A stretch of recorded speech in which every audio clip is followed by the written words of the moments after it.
Hello, so this is Michael Conneely from the Ilkley Happiness Centre talking about our rune workshop, the rune alphabet. And last week the workshop, the group, focused on the 7th rune of the alphabet, Gebo or Gifu, meaning partnership or gifts between people. So I'll just explain that the runic alphabet is divided into 3 sections of 8 runes each. And so we're nearly at the end of the first act when we are dealing with the partnership rune Gifu. So the first few runes were all about being strong in oneself, valuing oneself, Feu, being strong, Uruz, being able to defend oneself, Thurizaz, being able to speak and go on a journey. So when we're sufficiently strong in ourselves, we can form a partnership. The rune Gifu is like an X, and various people in the group talked about the meaning of the shape.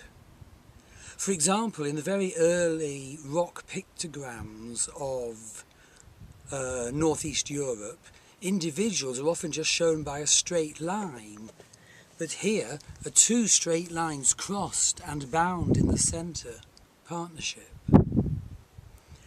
The 8th and last rune of the first act is the wonderful Win or Wunju, meaning joy. But here we are at the 7th rune, meaning partnership. And basically, as usual, the members of the group drew the rune on segments of wood and chanted its name, and then journeyed to shamanic drumming to find deeper insights about what partnership means to them. And so one person described being hand in hand with his partner with, lovely music. Others saw a sort of tantric image.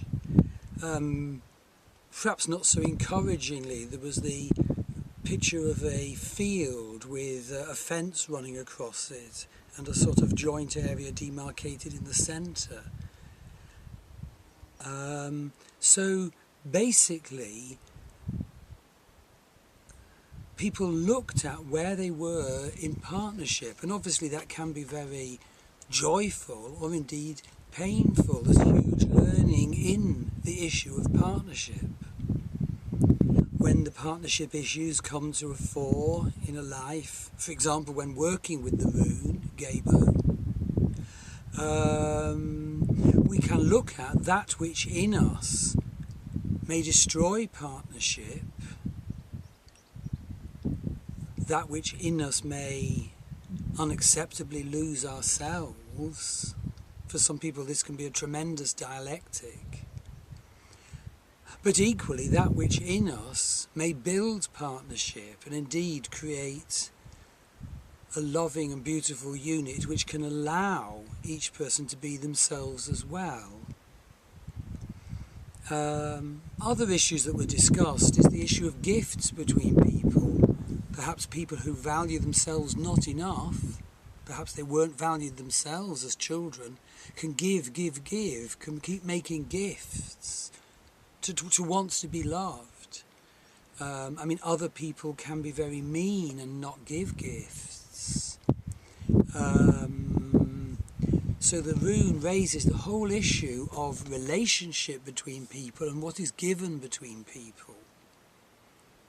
As a sort of sub-meaning, the rune is also considered to protect against black magic.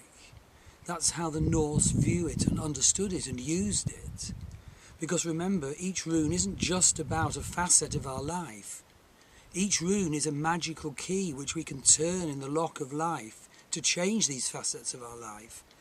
And so one member of the group pointed out that, well, as children will go like this to ward off evil, and this may no doubt trace back to the Norse and Viking roots of the British people, the British culture. So the other important thing the group has been working with is getting a very clear appearance of the rune so that we can call it in when we need to, in this case, to reinforce strong and loving partnership and the principles of that.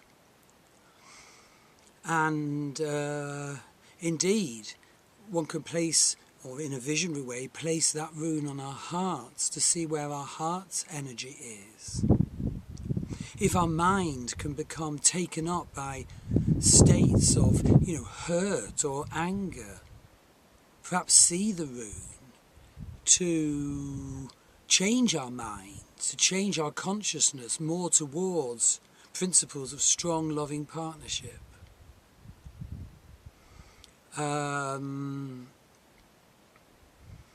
So next week the group will be looking at the 8th rune, the final rune of the first act, Wunju, meaning joy. And as ever, the group closed by chanting the rune to bring it energetically into our consciousness, and the chant is very, very beautiful. Thank you.